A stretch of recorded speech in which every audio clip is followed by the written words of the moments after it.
வணக்கம் மக்களே, நான் உங்கள் சதீஷ். உங்களை அடுத்த ஒரு அற்புதமான வீடியோவில் பார்க்கறதுல எனக்கு ரொம்ப சந்தோஷம். ஸோ இந்த வீடியோ எதை பற்றின்னு பார்த்தீங்கன்னா, நம்ம இன்றைக்கி ஒரு கார் ஷோரூம் போகிறோம். கிட்டத்தட்ட வந்து அது கார் ஷோரூம் சொல்ல முடியாது, மேனுஃபேக்சரிங் பிளேஸ்ன்னு சொல்லலாம். என்ன கார்டான்னு கேட்குறீங்களா? இங்கே பெகானின்னு ஒரு ஃபேமஸான பிராண்ட் இருக்குது இட்டலியில். ஸோ இது ஒரு அகாடமிக் ட்ரிப்பு. எங்களுக்கு வந்து மேனுஃபேக்சரிங் யூனிட்டை காட்டுறது, ஸோ காரை பற்றி காட்டுறதுக்காக கூப்பிட்டு போகிறாங்க. ஸோ இது உங்களோடய ஷேர் பண்ணிக்கணுன்றதுக்காக இந்த வீடியோ. ஸோ என்னோட டிஜிட்டலாக கனெக்ட் ஆகுங்க. Welcome to Tamil வ்ளாகர்.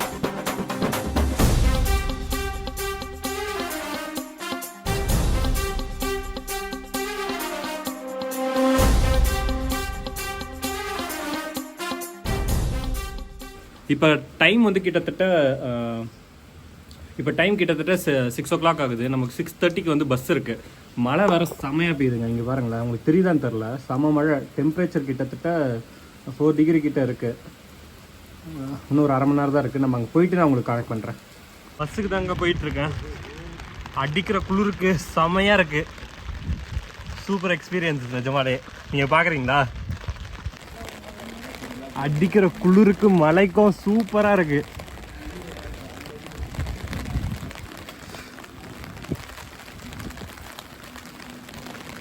இந்த பஸ்ஸில் தாங்க நம்ம இன்றைக்கி போகிறோம். கிட்டத்தட்ட ஒரு 3 மணி நேரம் ட்ராவல் இருக்குது. 6:50 கிட்ட டைம் ஆகுது. இன்னும் விடியல, சூரிய உதயமே ஆகலை. செம்ம இருட்டாக இருக்குது. நீங்களே பார்த்தா தெரியும். இங்கே பாருங்களேன், எவ்வளோ இருட்டாக இருக்குது பாருங்கள். சரி, நம்ம போவோம். மழை நைட்லேருந்து பேஞ்சிட்டு தான் இருக்குது. இங்கே பாருங்களேன், ஆனால் தண்ணி ஏதோ பெருசாக நிற்கலை. எப்படி இங்கே மெயின்டைன் பண்ணுறாங்கன்னு தெரில. அந்த ட்ரைனேஜ் சிஸ்டம்லாம் செம்மையாக வச்சுருக்காங்க. தூங்கிட்டேங்க, இப்போ தான் ஏஞ்சேன். ஒரு 2 மணி நேரம் கிட்ட பயணம் பண்ணிகிட்ருக்கோம். பக்கத்தில் வரப்போகிறோம். சரி, அதான் கேமரா ஆன் பண்ணிவிட்டு உங்களுக்கு ஒரு பெகானி பற்றி சொல்லலாம். இதை பற்றி தெரியாதவங்களுக்கு சும்மா இதை பற்றி ஒரு சின்ன இன்ட்ரோ மாதிரி கொடுக்கலாம் அப்படின்னு சொல்லிட்டு தான் வீடியோ ஆன் பண்ணுறேன். சரி, நம்ம போகுமா? இதுக்கு முன்னாடி யாருக்காவது இதை பற்றி தெரியுமா? தெரிஞ்சிருந்தால் கமெண்ட்டில் வந்து சொல்லுங்கள். தெரியாதவங்களுக்கு வாங்க நம்ம போவோம் வீடியோவில். பெகானி ஆட்டோமொபைல், இதை பற்றி சொல்லணுன்னா இது ஒரு கார் மேனுஃபேக்சரிங் பண்ணுற கம்பெனிங்க. ஸோ இவங்க வந்து கார் பிஸ்னஸில் இன்வால்வ் ஆகியிருக்காங்க. ரெகுலர் காரான்னு கேட்டிங்கன்னா அதுதான் கிடையாது. இவங்க வந்து ரெகுலர் கமர்ஷியல் கார்ஸ் வந்து மேனுஃபேக்சர் பண்ணுறதில்ல. இவங்க வந்து ஸ்போர்ட்ஸ் கார்ஸ் தான் வந்து மேனுஃபேக்சர் பண்ணுறாங்க. ஸோ இவங்க வந்து இனிஷியலாக கார் ஸ்டார்ட் பண்ணதே வந்து ரேசிங்காக. ஸோ ரேசிங்க்கு இந்த F1 ரேசஸ்லாம் இருக்குல்ல, ஸோ இந்த மாதிரி ரேசஸ்க்காக தான் வந்து இவங்க கார் வந்து ஃபஸ்ட்டு மேனுஃபேக்சர் பண்ண ஆரம்பித்தாங்க. ஒரேஷியோ பெகானி, இவர் தாங்க இந்த கம்பெனியோட ஃபவுண்டர். அவரோட பேர் தான் வந்து ஆப்வியஸாக அந்த காருக்கு வச்சுருக்காங்க, பெகானின்றது. இவரை பற்றி சொல்லணுன்னா, இவர் வந்து அர்ஜென்டினாவில் பிறந்திருக்காரு. அர்ஜென்டினாவிலேருந்து இட்டாலியில் வந்து ஒர்க் பண்ணி, அதுக்கப்புறம் வந்து இட்டாலி பேஸஸில் ஒரு கார் மேனுஃபேக்சர் பண்ணுற கம்பெனியை உருவாக்கியிருக்காரு. ஸோ எஸ்பெஷலி இந்த பெகானின்றது வந்து இட்டாலியோட ஒரு லெகசியான காருன்னு சொல்லலாம். அதே மாதிரி நான் ஃபஸ்ட்டே சொல்லியிருந்தேன்ல, அவர் வந்து ஒரு கம்பெனியில் ஒர்க் பண்ணி அதுக்கப்புறம் வந்து அவரே ஒரு கம்பெனி ஸ்டார்ட் பண்ணிருக்காருன்ட்டு. அந்த கம்பெனியும் வந்து என்னென்னா லேம்போகினியில் அவர் ஒர்க் பண்ணிவிட்டு அதுக்கப்புறம் அவருக்குன்னு ஒரு கம்பெனி அவர் உருவாக்கியிருக்காரு.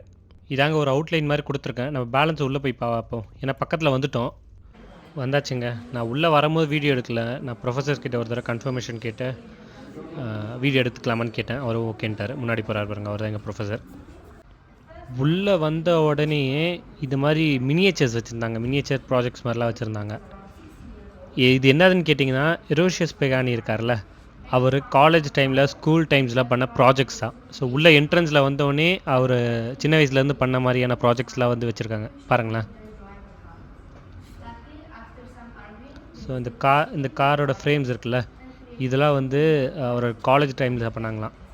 அந்த டைமில் இவர் பண்ண ப்ராஜெக்ட் வந்து இந்த கார்பன் ஃபைபர்ஸ் மெட்டீரியல்ஸை வச்சு இந்த ஃப்ரேம்ஸை ரெடி பண்ணுறது தான். ஸோ மோஸ்ட்லி எல்லா ஸ்போர்ட்ஸ் கார்ஸ்லேயும் கார்பன் ஃபைபர் வச்சு தான் மேனுஃபேக்சர் பண்ணியிருப்பாங்க. அது பேஸ்லேயே வந்து பண்ணியிருக்காராம் ப்ராஜெக்டும். இந்த மனுஷன் சாதாரண ஆள் இல்லைங்க. இங்கே பாருங்களேன், இது அவரோட ஃபேமிலி ஃபோட்டோஸு. இந்த கார்ஸ்லாம் காட்டுறாங்கல்ல, இவருக்கு வந்து சின்ன வயசுலேருந்தே இந்த ரேசிங் கார் மேலாம் இன்ட்ரெஸ்ட் க்ரேஸாக இருந்திருக்கு. ஸோ அவர் சின்ன வயசுலேருந்து ஸ்கெட்ச் பண்ணுறதுலேருந்து அவர் வச்சுருக்க டாய்ஸ்லேருந்து எல்லாமே வந்து கார் ஓரியன்டாகவே வந்து இருந்திருக்கு. இங்கே பாருங்களேன், இதெல்லாம் வந்து அவர் சின்ன வயசில் வச்சுருந்த மினியேச்சர்னு சொல்கிறாங்க. செம்மலை பாருங்களேன்.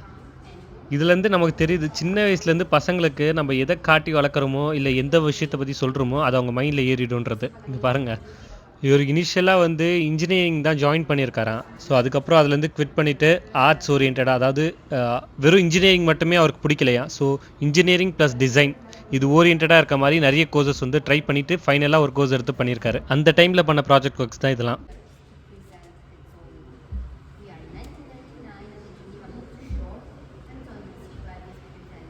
இங்கே பாருங்கள், காரு முரட்டுத்தனமாக இருக்குது பாருங்கள், செம பயங்கரமாக இருக்குல்ல.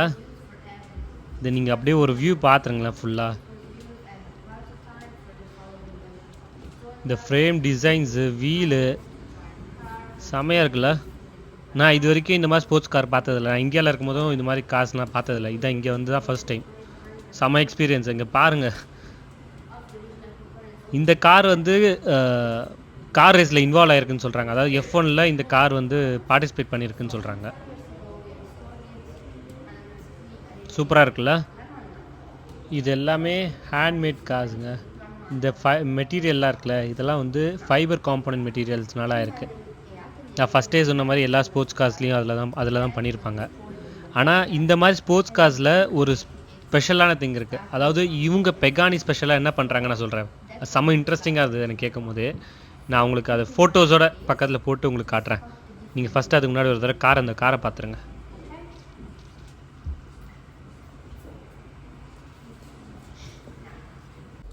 எப்படி அந்த கார் செம்மையாக இருந்ததா?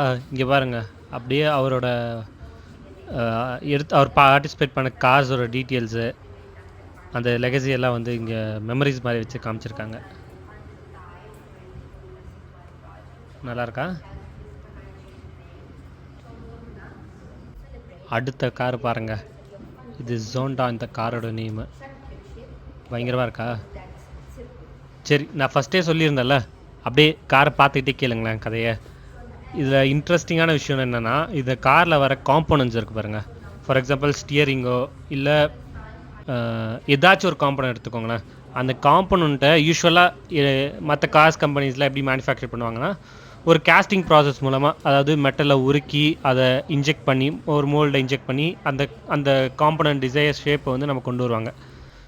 அது ஹாலோ பார்ட்டாக இருந்தாலும் சரி, இல்லை சாலிட் பார்ட்டாக இருந்தாலுமே சரி, மேக்ஸிமம் அதுதான் அந்த மாதிரி தான் பண்ணுவாங்க. ஏன்னா காஸ்ட் எஃபிஷியன்சி தேவையில்லாமல் மெட்டீரியல் ரொம்ப ஸ்க்ராப் பண்ண தேவையில்லை. ப்ளஸ் வந்து ஸ்ட்ரென்த்தும் காரணம். மோஸ்ட்லி எல்லாமே வந்து மாஸ் ப்ரொடக்ஷன் எல்லாருக்குமே வந்து அதுதான் யூஸ் பண்ணுவாங்க. ஆனால் இவங்க எப்படி யூஸ் பண்ணுறாங்கன்னா, இவங்க எப்படி மேனுஃபேக்சர் பண்ணுறாங்கன்னா, ஒரு காம்போனன்ட் இருக்குன்னு வச்சுக்கோங்களேன். அந்த காம்போனண்டோட லென்த்து வித்து அதுக்கேற்ற மாதிரி ஃபுல் சாலிட் மெட்டீரியலாக எடுத்து அது இனிஷியல் 0 to ஃபைனல் காம்போனன்ட் வரைக்கும் மிஷினிங் பண்ணுறாங்க, மில்லிங் பண்ணுறாங்க, இல்லை என்ன டிசைர் ஆப்ரேஷனோ அதை பண்ணி முடிக்கிறாங்க.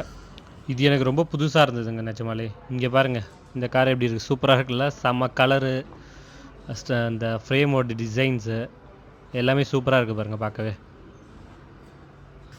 இது வரைக்கும் நான் ஃபஸ்ட்டே சொல்லியிருந்தேன்ல, இந்த மாதிரி காம்போனண்ட்டை மேனுஃபேக்சர் பண்ணுற மாதிரி நான் இது வரைக்கும் கேட்டது கிடையாது. உங்களுக்கு யாருக்கா தெரியும்னா கமெண்ட்டில் சொல்லுங்கள். எதுக்காக இப்படி பண்ணுறாங்கன்னா, ஆப்வியஸாக ஒரு ஒரு எலைட்டான ஒரு காஸ்ட்லியான கார்னால் அவங்களோட கெத்தை காட்டணும்ல. ஸோ அந்த மாதிரியான ஒரு விஷயந்தான். ப்ளஸ் வந்து ஒவ்வொரு கம்பெனிக்கும் அவங்க மேனுஃபேக்சர் பண்ணுறதுக்குன்னு ஒரு யூனிக்கான மெத்தடாலஜி வச்சுருப்பாங்கள்ல, அந்த மெத்தடாலஜியாக இது.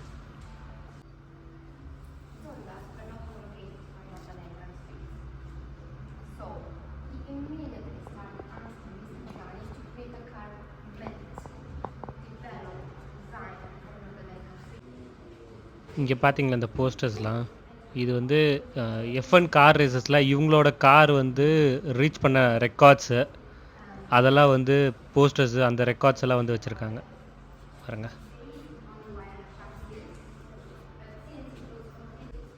சரி, ஓகே. நீங்கள் இந்த கார்ஸ்லாம் பார்த்தீங்களா, இதோட விலை எவ்வளோ இருக்குன்னு கெஸ் பண்ணுங்கள். இப்போ தான் இவங்ககிட்ட கேட்டேன், இவங்க ஒரு நம்பர் சொல்கிறாங்க, நீங்கள் கெஸ் பண்ணுங்கள். இந்த கார்ஸோட ஸ்டார்டிங் ரேட், அதாவது இந்த கார்ஸ்லாம் வந்து ஸ்டாண்டர்லோன் ப்ராடக்ட்ஸாக வந்து மேனுஃபேக்சர் பண்ணுறதில்ல, ப்ரீ புக்கிங், அதாவது முன்னாடியே வந்து நம்மளோட டிசைனு நம்மளோட ரெக்குவயர்மெண்ட்டுக்கு ஏற்ற மாதிரி கஸ்டமைஸ் பண்ணி கொடுக்குற கார். ஸோ இதோட ஸ்டார்டிங் ப்ரைஸுன்ற மாதிரி ஒன்று கொடுத்தாங்க. ஸோ ப்ரைஸ் வேரி ஆகும், அவங்களோட கஸ்டமைசேஷனுக்கு ஏற்ற மாதிரி, அவங்களோட ரெக்குவயர்மெண்ட்டுக்கு ஏற்ற மாதிரி மாறும். ஸோ நம்ம என்ன சொல்கிறோமோ அதை அவங்க மேனுஃபேக்சர் பண்ணி தருவாங்க. ஸோ ஆனால் இவங்களோட பேஸ் ப்ரைஸ்னு ஒன்று இருக்குல்ல, அதாவது மினிமம் இந்த காஸ்ட்லேருந்து எங்களோட கார் ஸ்டார்ட் ஆகுன்ற அந்த காரோட ப்ரைஸு என்னன்னு நீங்கள் கெஸ் பண்ணுறீங்களா? நான் சொல்லவா? எவ்வளோண்ணா? 30 கோடிங்க. நம்ம ஊர் ஐஎன்ஆருக்கு 30 கோடி வந்து இவங்களோட ஸ்டார்டிங் மேனுஃபேக்சரிங் பண்ணுற காஸ்ட்டு. செம்மல. எனக்கு தெரிஞ்சு இந்தியாவில் யார்கிட்டயும் பெகானி இல்லைன்னு நினைக்கிறேன். உங்களுக்கு தெரிஞ்சவங்க யாராவது இருந்தாங்கன்னா கமெண்ட்டில் சொல்லுங்கள். ஸோ அதுக்கப்புறம் இந்த மாதிரி நிறைய மினியேச்சர்ஸ் இருக்குது. இங்கே பாருங்கள், காரோட மினியேச்சர்ஸ்லாம் இருக்குது.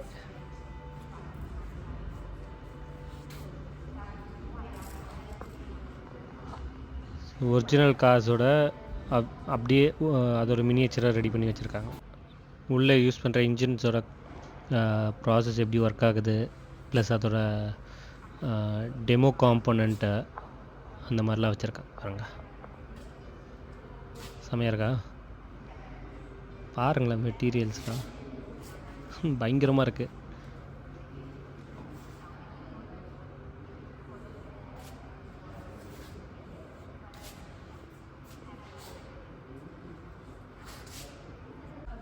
இங்கே அவங்களோட லெகசிஸ்லாம் காமிச்சிருக்காங்க, அதாவது அவங்க பண்ண ரெக்கார்ட்ஸு. ஸோ அதில் இன்வால்வ் ஆன காரோட காம்பனன்ட்ஸ் எல்லாம் வந்து இங்கே வச்சுருக்காங்க. பாருங்கள், இந்த மினியேச்சர் பாருங்கள், சூப்பராக இருக்கா? பாருங்கள், உள்ள கீழே கொஞ்சம் அந்த டீட்டெயில்ஸோட காட்டுறேன். பாருங்களேன், சூப்பராக இருக்குல்ல? இப்போ அப்படியே அதோட பெரிய வெர்ஷன் பாருங்கள், பயங்கரமாக இருக்குல்ல? இதுக்கு முன்னாடி இந்த கார்ஸ் எல்லாத்துமே டோர் வந்து சைடில் ஓப்பன் பண்ணுற மாதிரி தான் இருந்தது, ப்ளஸ் வந்து ஓப்பன்டாக இருந்தது. இங்கே பாருங்கள், இதை பாருங்கள், சூப்பராக இருக்குது பாருங்கள். உங்களுக்கு இதை இத்தனை கார் பார்த்தீங்கல்ல? ஸோ இதில் உங்களோட ஃபேவரட் கார் என்னன்ட்டு நீங்கள் எனக்கு கமெண்ட்டில் சொல்லணும், சரிங்களா? உள்ளே இந்த ஸ்டியரிங் டீட்டெயில்ஸ்லாம் பாருங்கள், செம்மையாக இருக்குது பாருங்கள். நம்பவே முடியலங்க நான் இந்த மாதிரி ஒரு காரை பார்ப்பேன்ட்டு. நம்மளும் இந்த மாதிரி கார்லாம் வாங்கணும். அவங்க கேட்டாங்க, இந்த ரேட்டை சொல்லிவிட்டு யாரெல்லாம் இந்த கார் வாங்குவீங்கன்னு கேட்டாங்க. நம்மளும் வாங்குகிறோம் இந்த காரை. அட்லீஸ்ட் இந்த மாதிரி ஒரு ஸ்போர்ட்ஸ் காராவது வாங்குகிறோம். இதே கார் வாங்கலனால இதே மாதிரி ஸ்போர்ட்ஸ் காராவது வாங்கணும் நம்ம. இங்கே உள்ள மேனுஃபேக்சர் பண்ணுற இடத்துக்கு எனக்கு கூட்டிகிட்டு போனாங்க இப்போது. அங்கே ஃபோன் அலோடு கிடையாது. உள்ளே வந்து ஸ்பெசிஃபிக்காக இவங்க கஸ்டமர்ஸுக்குன்னு இருக்குது, அதாவது இவங்களோட கஸ்டமர்ஸோட கஸ்டமைஸ்டு கார்ஸ்லாம் வச்சுருக்காங்க. ஸோ அந்த டிசைனை வந்து ஷோ கேஸ் பண்ணக்கூடாதுன்றதுக்காக ஃபோன்ஸ் அலோடு இல்லை. ஆனால் அந்த கார்ஸ் எல்லாம் பார்க்க விட்டாங்க, நல்லா இருந்தது. எல்லாமே அவங்கவுங்களோட ஓன் டிசைன், அதாவது கஸ்டமர்ஸோட ரெக்குவயர்மெண்ட்டுக்கு ஏற்ற மாதிரி மேனுஃபேக்சர் பண்ணியிருந்தாங்க. ஸோ அந்த டிசைன் வந்து லீக் ஆகக்கூடாதுன்றதுக்காக ஸோ மேனுஃபேக்சர் முடிகிற வரைக்கும் அது யாருக்குமே ஃபோட்டோஸ் எடுக்கிறதுக்குலாம் அலோடு இல்லைன்னு சொன்னாங்க. இங்கே பாருங்க இந்த கார் எப்படி இருக்குன்ட்டு.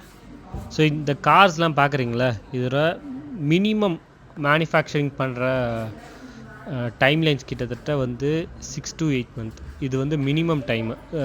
அவங்கவுங்க கஸ்டமைசேஷனுக்கு ஏற்ற மாதிரி மாறும். பட் ஆனால் இவங்க வந்து ஆவரேஜாக ஒரு கார் வந்து 6 to 8 months பீரியடில் வந்து மேனுஃபேக்சர் பண்ணுறாங்க. அதே மாதிரி லாஸ்ட் இயர், அதாவது போன வருஷத்தோட இவங்களோட கார் மேனுஃபேக்சரிங் பண்ணது வந்து கிட்டத்தட்ட வருஷத்துக்கு 40 கார் மேனுஃபேக்சர் பண்ணியிருக்காங்க. இந்த வருஷத்துக்கு வந்து 70 கார் பிளானில் இருக்கான்.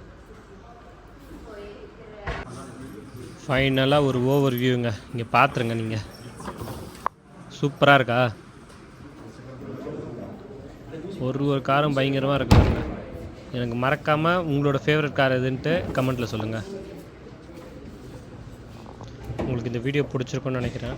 நம்ம அடுத்த ஒரு அற்புதமான வீடியோவில் சந்திப்போம். பபாய்.